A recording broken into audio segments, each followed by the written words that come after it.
Assalamualaikum warahmatullahi wabarakatuh. Perkenalkan, nama saya Pinka Marisa Genanda Sufi, NPM 1957051003 dari kelas A. Di video kali ini, saya akan menjelaskan materi equivalence of CFG and PDA.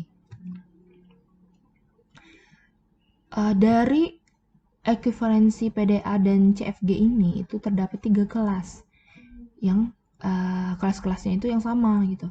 Yang pertama itu ada CFL, yaitu bahasa yang didefinisikan oleh CFG. Lalu yang kedua, bahasa yang diterima dengan final state-nya itu oleh suatu PDA. Dan yang ketiga itu bahasa yang diterima dengan empty stack oleh suatu PDA. Empty stack itu stack kosong gitu, yang belum ada isi.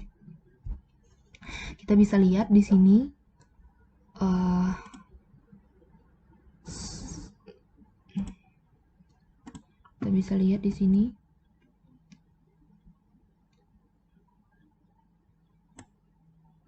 yang sudah saya jelaskan ada 3 bahasa.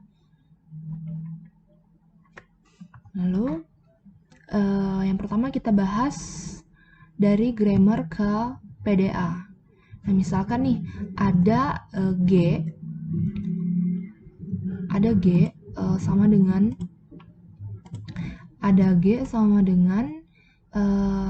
VTQS.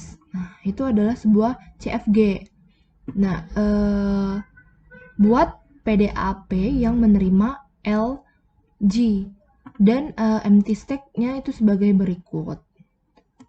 Nah, ini adalah empty stack-nya.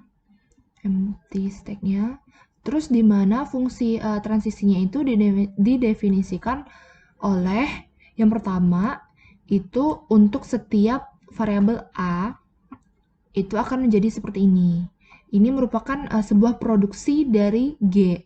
Lalu yang kedua, untuk setiap terminal A itu akan menghasilkan seperti ini. Nah, teoremanya itu jika pada PDAP itu dikonstruksikan pada CFG G dengan konstruksi di atas di contoh itu, maka NP sama dengan LG berarti LG berarti terbukti gitu. Dari grammar, ini PDA-nya.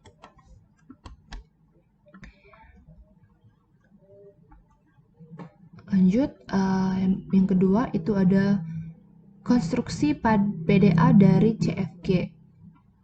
Nah, misalkan ada G, itu sama ya, misalkan ini adalah sebuah CFG, lalu dari CFG tersebut dapat dibuat PDAP.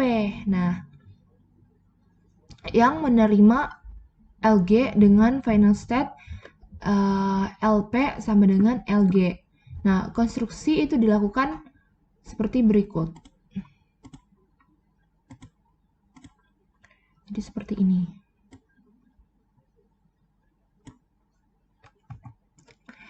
Lalu,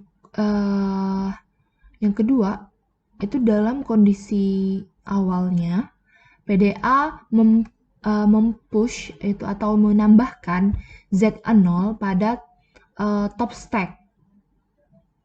Berarti di atas stack gitu kan. Nah, jika top stack dari simbol stack adalah suatu non-terminal, misalkan A ya. Nah, top stack tersebut diganti dengan bagian body dari produksi yang hitnya A. Misalkan nih, A itu ke X, itu maka top stack-nya itu diganti X gitu. Nah, lalu jika top stack dari simbol stack adalah sebuah terminal dan jika top stack itu menyamai simbol masukan berikutnya, pop top stack tersebut gitu. Yang ketiga, berdasarkan aturan tadi ya, dapat diperoleh 4 bentuk transisi. Ini ada 4 bentuk transisi, fungsi transisinya bisa kita lihat di sini. Jadi seperti itu. Nah, selanjutnya itu ada deterministic PDA. Sebuah PDAP itu dinyatakan seperti ini, itu merupakan deterministik jika dan hanya jika ditemui kondisi-kondisi seperti ini. Yang pertama itu ini itu memiliki paling banyak satu anggota untuk Q dalam Q besar. Terus A dalam sigma atau A sama dengan epsilon. Dan X itu dalam R. Nah, yang kedua itu jika ini tidak kosong untuk suatu A dalam sigma, maka itu ini itu sendiri itu harus kosong gitu. Nah, contohnya itu biar lebih lanjut kita contohkan ini, biar lebih memahami. Yang pertama itu bahasa LWWR. Itu adalah sebuah CLF yang bukan merupakan DPDA. Nah, tetapi bahasa LWCWR itu dinyatakan seperti ini ya. Ini seperti ini. Itu dapat diterima oleh DPDA. Nah, DPDA itu yang menerima LWCRW gitu. Kita buktikan nih di bawah. Nah, kita bisa lihat dari diagram ini. Dia diinputkan, ada state-nya itu ada Q0, Q1, dan Q2. Lalu inputnya itu untuk dari Q0 ke Q0 itu ke state itu sendiri gitu kan. Itu kita menghasilkan 6 hasil yang inputnya itu 0 dan 1. Masing-masing itu ada 3. Lalu dari Q0 ke Q1 itu kita mendapatkan 3 hasil yang dimana inputnya itu ada C. Lalu dari Q1 ke Q1 atau Q1 ke state itu sendiri itu menghasilkan 2, yaitu inputnya ada 0 dan 1.